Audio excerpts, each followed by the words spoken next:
He was sitting in the courtroom laughing, a kind of laughter that only appears on the faces of people who believe they have no competition. His chair was slightly leaned back, his arms resting comfortably, as if he wasn't here for a decision but to win a game. Divorce papers were placed in front of him, and for him, they were just a formality. Sign and move on with life. There was no tension in his eyes. Instead, there was a strange calm, as if he had already decided in his mind that today belonged to him. He glanced at his lawyer, and both shared the same expression. This case was already won. To him, his wife had become just a story. An old, boring story. A woman who was not fit for the city's shine and glamour. Someone who always stayed quiet, spoke less, asked no questions. He had always seen her as weak. And once someone considers another person weak, crushing them feels easy. The courtroom atmosphere was cold, but to him, even that coldness felt sweet. He looked at his expensive watch. There was still time. He thought to himself that everything would be over by lunch, papers would be signed, and he would be free. Free from responsibility. Free from a woman who was never on his level. His wife was sitting a little distance away, completely silent. Her clothes were simple, as if she intentionally chose to stay away from the noise of this world. No heavy makeup, no jewelry, no drama. There was no anger on her face, no complaint. Seeing this silence made him even more confident. He thought, she has already lost. He didn't know that sometimes silence is not defeat. Sometimes silence is waiting. He picked up the pen, without stopping, without even looking up once. Every word he signed was just a procedure for him. In his mind, only one image was playing: a new life, a new woman, and the end of an old story. He thought to himself that this woman was lucky to have spent a few years with him. He showed her the city, gave her a lifestyle, gave her a name. Now she would return to her small world, where she truly belonged. But what he didn't know at all was that the woman he considered his charity was actually his biggest test. The woman lifted her eyes. Just for a moment. In that moment, there was no pain. Only certainty. The kind of certainty only those people have who know the truth and understand. That time is on their side. She lightly folded her hands. There was no hurry inside her.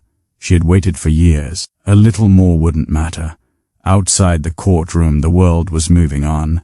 People were busy with their own lives. No one had any idea that inside this room, a story was being written that would not be limited to just a divorce. This was a story of power, of truth, and of misunderstanding. The man thought he was controlling everything, but in reality, he was just a piece on the board, a piece that believed itself to be the king of the game. For the woman, this was not just a divorce. This was a decision she had made long ago. She had hidden her true identity not because she was helpless, but because she wanted to see who would accept her without her name, without her money, without her empire. And today, as the man laughed while signing, he was not just signing papers, he was signing his fate. He did not yet know that the woman he considered weak was the heir to $1 trillion global empire, an empire that quietly controlled the world, a name that stayed behind the curtain while making decisions. But the story had to pause here. For now, only the seed had been planted. The real storm was yet to come. And when that storm arrives, the first thing that will change is that man's laughter. Into silence, he stood up after signing, stretching slightly, as if a burden had been lifted from his shoulders. There was a quiet satisfaction in his movements, the kind that comes when someone believes they've closed a chapter on their own terms. He didn't even glance back at the papers. To him, they were already irrelevant. What mattered was what came next. His lawyer leaned in and whispered something about timelines and final procedures, but he barely listened. His mind was already elsewhere, planning the evening, the celebration, the quiet thrill of knowing he had walked away untouched. He nodded, absent-mindedly, his lips curved in a faint smile that refused to leave his face. Across the room, his wife remained seated. She had not moved since he picked up the pen, not a single unnecessary gesture. It was as if she were rooted to the chair, grounded, steady, unaffected by the performance unfolding in front of her. That stillness should have unsettled him. But it didn't. He mistook it for surrender. The judge cleared his throat, adjusting his glasses, preparing to speak. The courtroom grew quieter. Chairs stopped creaking. Whispers faded. This was the moment where things were supposed to officially end. The man straightened slightly, already anticipating the words that would confirm his victory. But before the judge could say anything, something subtle shifted in the air. It wasn't loud. It wasn't dramatic. It was just a feeling. A faint pressure, like the moment before a storm breaks.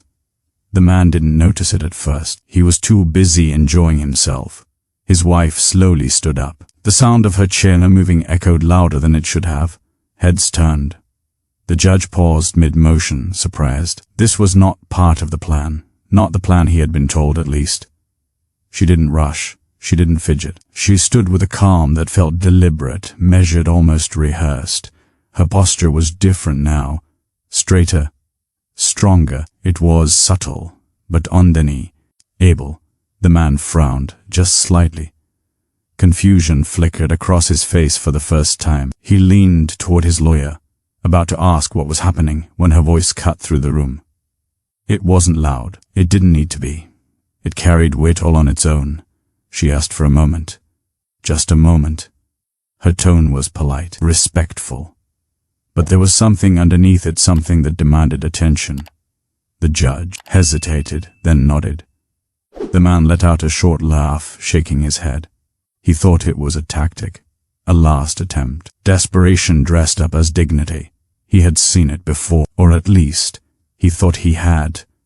She reached into her bag and pulled out her phone.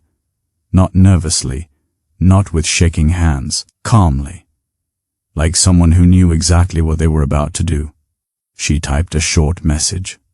One line. Then she put the phone back. The man rolled his eyes, leaning back again, trying to reclaim his earlier confidence. Is this really necessary? His expression seemed to say. He glanced around, noticing a few curious looks from the small audience in the courtroom. He didn't like that. He liked control. Attention was fine only when it favored him. Seconds passed. Then the doors at the back of the courtroom opened. At first, no one reacted. Doors open all the time. Clerks walk in and out. Late arrivals slip quietly into seats. But this was different.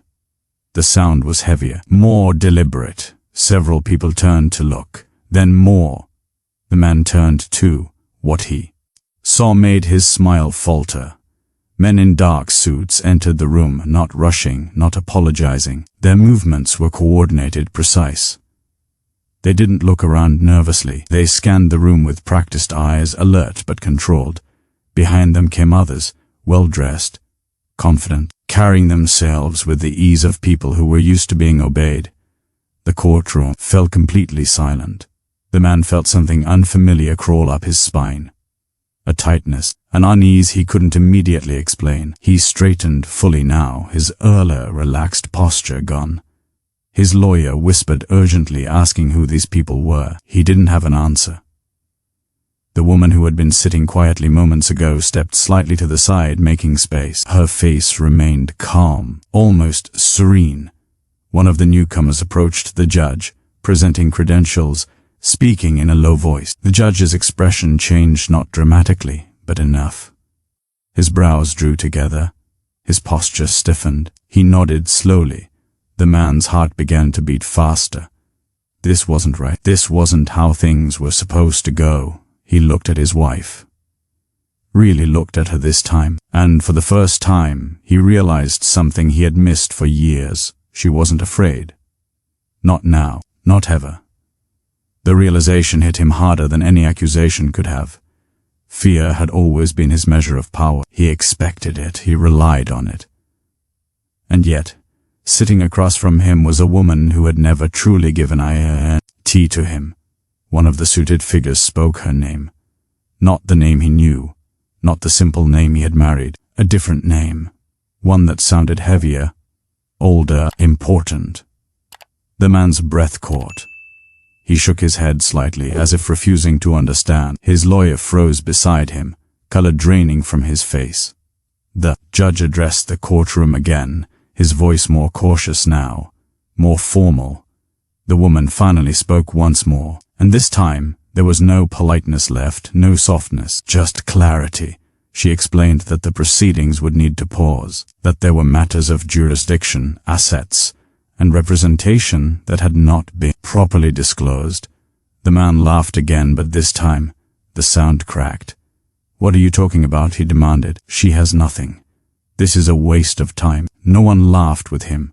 Instead, one of the suited individuals placed a document on the table, then another and another. The man stared at the growing stack of papers, his mind struggling to keep up. Words like holdings, subsidiaries, trusts, and valuations blurred together.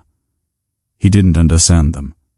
Not fully, and that terrified him. His wife met his eyes. For the first time there was something there, not anger, not hatred, just distance. A distance so vast it felt impossible to cross. She told him calmly that she had never lied about where she came from. She had only chosen not to explain everything. She told him she wanted a simple life. She had told the truth. What she hadn't told him was who she was connected to, what she represented, what stood behind her. The man opened his mouth to speak, but no words came out because somewhere, deep down, he was starting to understand. The laughter that had filled his chest earlier was gone. In its place was something cold, something heavy, something irreversible, and this was still only the beginning. He sat there frozen, his mind scrambling to assemble logic where none seemed to exist. Just minutes ago, this room had felt small, controllable, predictable. Now it felt vast and hostile, like the ground beneath him had quietly shifted without warning. His fingers curled into his palm, nails digging into skin, as if pain might anchor him back to reality. The judge called for order, but his voice lacked the authority it had earlier. There was caution in it now. Respect, even a trace of concern. That alone sent a chill through the man's chest. Judges did not lose control unless something far bigger than routine procedure was unfolding. The woman, his wife, his ex, the person he thought he understood, stood calmly at the center of it all. She had not raised her voice. She had not accused or begged. She simply existed, and that existence now carried weight. One of the lawyers who had entered the room began to speak, outlining facts in a measured, precise tone. Numbers followed. Names of corporations, countries, layers of ownership that stretched far beyond anything the man had ever imagined. Each sentence peeled back another layer of his confidence. He leaned toward his own lawyer again, whispering sharply, demanding explanation. The lawyer swallowed hard, eyes darting across the documents.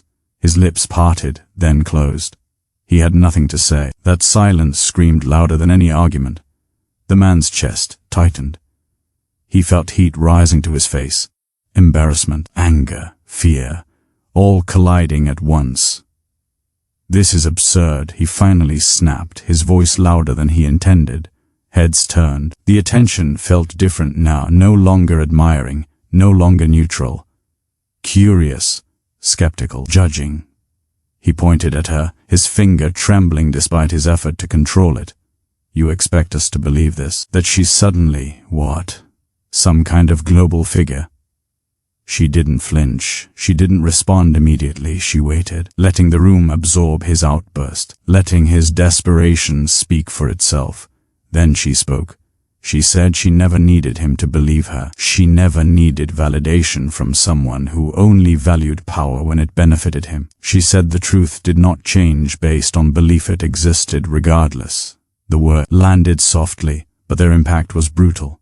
The lawyer continued, presenting proof. Financial statements, legal filings, evidence that had been quietly prepared long before this day. Everything had been planned, timed, controlled. The man felt sweat bead at his temples.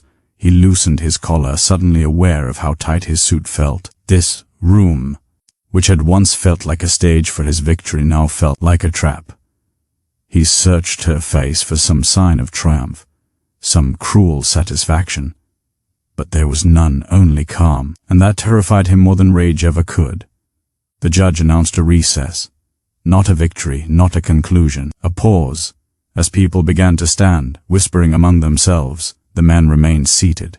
His legs felt weak, unreliable. He watched as she turned away, speaking quietly to the people who had arrived with her. They listened. They nodded. They respected her. That was when it hit him. She had never been alone. Not once. He had assumed isolation because it fit his narrative, because it justified his behavior, because it made him feel superior. But superiority built on ignorance collapses quickly when the truth arrives. His lawyer leaned close, voice low and urgent now. He said they needed time, that this was serious, that assets might be frozen, that they needed to prepare for outcomes far beyond a simple divorce. The man barely heard him. All he could see was her walking toward the exit, her steps steady, unhurried. The woman he had dismissed, the woman he had underestimated. As the doors closed behind her, something inside him cracked. This was no longer about winning. This was about survival. Outside the courtroom, the world continued its rhythm. Phones buzzed, reporters gathered. Rumors began to spread. Names were whispered, connections speculated.